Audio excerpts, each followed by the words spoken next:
পাশের বাসায় যুবতী অন্ধ মেয়েটাকে দেখে কেমন জানি মনের ভিতরে একটু লোভ জেগে গেল। যেমন করেই হোক না কেন এক রাতের জন্য ওকে আমার চাই। এত সুন্দর মেয়ে আমি কখনোই দেখি নাই। মাত্র 3 দিন হয়েছে ওরা এখানে আসছে। কালকে মেয়েটাকে ছাদে দেখে আমি যেন পাগল হয়ে গেছি ওর জন্য। আপুর কাছে জিজ্ঞেস করতেই বলল মেয়েটা নাকি অন্ধ। এত সুন্দর একটা মেয়ে নাকি অন্ধ, চিন্তা করা যায়। তবে আমার জন্য বেশ ভালোই হয়েছে। মেয়েটার বয়স এত বেশি হবে না, এই তো মনে হয় 15 কি 16। তবে চিন্তার বিষয় ওকে কিভাবে কাছে পাওয়া যায়। আমার জন্য তো বেশ সুবিধাই হয়েছে। মেয়েটা অন্ধ, কিছুই দেখতে পারে না, আমাকে চিনতেও পারবে না। ভাবছি আজকে রাতে কাজটা সেরে ফেলবো, যা হবার তো হবেই। ইস, মেয়েটাকে দেখলেই যেন মাথায় আগুন জ্বলে যায়। আমারও গার্লফ্রেন্ড আছে, কিন্তু এই অবস্থা আমার কখনো হয় নাই ওকে দেখে। বুঝলাম না এই মেয়ের ভিতরে কি আছে। আজকে রাতে যা করার করব। আমি জানি ও তো আমাকে চিনতে পারবে না। কাজটা আমার জন্য আরো সহজ হয়ে গেল। দেখতে দেখতে রাত হয়ে গেল। ওদের বাসার কাছে একটা আম গাছ আছে, ওইটা দিয়ে আস্তে আস্তে উপরে উঠে গেলাম। কিন্তু চিনব কি করে মেয়েটার রুম? ওই তো একটা রুমে মিটমিট করে আলো জ্বলছে। লাফ দিয়ে জানালার কাছে চলে গেলাম। জানালা খুলতেই দেখি হাত কেটে রক্ত পড়ছে। তাতে আমার কিছু আসে যায় না, হাতের দিকে না তাকিয়ে ভিতরে চলে গেলাম। মেয়েটা টেবিলের কাছে বসে কি জানি লেখার চেষ্টা করছে। মাথাটা ঘুরে গেল। এটা কি কোনো মেয়ে নাকি স্বর্গের পরী? আজকে আমি ওকে খুব কাছে থেকে পাবো, ভাবতেও যেন অনেকটাই ভালো লাগছে। মানুষ বলে কোনো মেয়ের সাথে জোর করে শারীরিক সম্পর্ক করলে সেটা নাকি ধর্ষণ হয়। তবে আমার কোনো আসে যায় না। মেয়েটাকে আমার পছন্দ হয়েছে।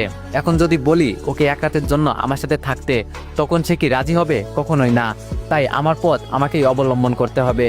আমার যে খুব ইচ্ছা ওকে কাছে পাওয়ার, সেটা তো কখনোই পূরণ হতো না যদি ওর সাথে জোর করে শারীরিক সম্পর্ক না করি।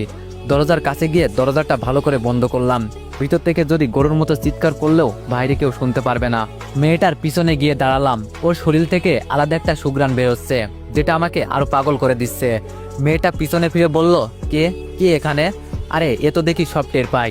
আমি একটু দূরে সরে গেলাম, দেখি ও কি করে। তবে মেয়েটা বসা থেকে উঠে দরজার কাছে চলে যাচ্ছে। খুব ভালো করেই বুঝতে পারছি ও কি করতে চাইছে। তাড়াতাড়ি মেয়েটার কাছে গিয়ে ওকে কোলে তুলে বিছানার উপর ফেলে দিয়ে আমি ওর উপর শুয়ে পড়লাম। মেয়েটা এবার কান্না সুরে আমাকে বলল, ভাইয়া আমাকে ছেড়ে দেন, আপনার পায়ে পড়ি। আমি বললাম সে পড়িও, এখন আমি যেই কাজে আসছি সেটা করি, চুপচাপ শুয়ে থাক। মেয়েটা এবার চোখের পানি ছেড়ে দিয়ে ছটফট করতে করতে বলল, আপনি আমার ধর্মের ভাই লাগেন, আমাকে ছেড়ে দেন। আমি একটা অন্ধ মেয়ে, আমার এত বড় সর্বনাশ করবেন না। মেয়েটার মুখে হাত দিয়ে বললাম, তোর এত কথা শোনার সময় আমার নেই। ওড়না দিয়ে ওর মুখ বেঁধে দিলাম। মেয়েটার কাপড় টেনে টেনে খুলে ফেলেছি, কিন্তু অবাক করা বিষয় ওর চোখ দিয়ে শুধু পানি পড়ছে। বুঝলাম ওর দিকে তাকিয়ে থাকলে মায়া লেগে যাবে আমার। আমি আমার মতো কাজ করতে লাগলাম। সব শেষ করে উঠে টি শার্ট গায়ে দিতে দিতে ওর মুখের বাঁধন খুলে দিলাম। শোয়া থেকে উঠেই মেয়েটা পায়ে লাথি দিয়ে আমাকে দূরে ফেলে দিল। কুত্তার বাচ্চা, আমাকে অন্ধ পেয়ে দর্শন করলি না? এর ফল তুই পাবি। কেন করলি আমার সাথে এটা? দেশি কি কমে ছিল রে? আমি উঠে ওর চুল ধরে বললাম, চুপ কর। আর বিশেষ করে তোকে আমার প্রথম দেখাতেই খুব পছন্দ হয়ে গেছে, তাই আমার মন যা চাইছে আমি তাই করছি। আর আমি জানি তুই অন্ধ, আমার কিছুই হবে না। মেয়েটা আমার পুরো মুখটা হাত দিয়ে দেখতে লাগলো। আমি ওর হাত দূরে সরিয়ে বললাম, একটা পিল খেয়ে নিস। বিছানায় হালকা হালকা দাগ আছে। জানালা দিয়ে বের হয়ে পিছনে তাকিয়ে দেখি মেয়েটা বিছানা থেকে উঠতে গিয়ে মেঝেতে পড়ে গেল। বুঝতে পারছি ওর উপর বেশি অত্যাচার করে ফেলেছি। তবে যাই হোক, আমার মনের আশা তো আজকে পূরণ হয়েছে। আস্তে আস্তে জানালা দিয়ে রুমে আমার প্রবেশ করলাম। এত এত খুশি লাগছে আজকে বলার বাইরে। যা চেয়েছি তাই পেয়েছি। বক্সেরে দুমদাম নাচতে শুরু করলাম। মনের খুশি যেন ধরে রাখতে পারছি না। আমি যখন এই মেয়েটাকে কাছে চাইবো তখনই পাবো। ইস, কি যে ভালো লাগছে। আমার দেখা প্রথম কোনো সুন্দরী মেয়ের সাথে আজকে শারীরিক সম্পর্ক করলাম। আহা, কি আনন্দ আকাশে বাতাসে। হঠাৎ শুনি কে জানি দরজায় টুকু দিয়ে ডাকছে। আমি গিয়ে দরজা খুলতে ঠাস ঠাস করে 2টা চড় পড়লো আমার গালে। তাকিয়ে দেখি আমার বড় বোন। আমি আপুর দিকে হাসি দিয়ে তাকিয়ে বললাম, আপু আজকে আমি অনেক অনেক খুশি। আপু রাগী দৃষ্টিতে তাকিয়ে বলল, এই মাঝরাতে তোর নাচার সময় আমরা কি তোর জন্য ঘুমাতেও পারবো না একটুও? আমি বললাম, চেয়ে পরে ঘুমিয়ে নিস, আগে আমার সাথে নাচ। আমি আপুর হাত ধরে নাচাতে লাগলাম। ওই যে নাগিন গানে, ছেলেরা এই গানে খুব নাচতে পারে। রুমে পড়ে থাকা লাঠিরা দিয়ে আপু ইচ্ছে মতো আমাকে মারতে লাগলো। একটু পর আম্মু আব্বু সব ভাইয়া রুমে চলে আসলো।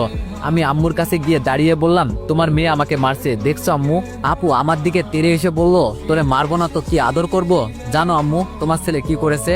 এই মাঝরাতে বক্সে গান ছেড়ে নাচানাচি করছে, তাও আবার আমাকে বলে নাচতে। বাবা রাগী দৃষ্টিতে তাকিয়ে বলল, কিরে দীপু, মাঝরাতে এটা কি শুরু করলি? আম্মু বলল, বাবা কি হয়েছে হঠাৎ তোর? আমি খুশি মনে বললাম, আম্মু আজকে আমি অনেক খুশি, যা চেয়েছি তাই পেয়েছি।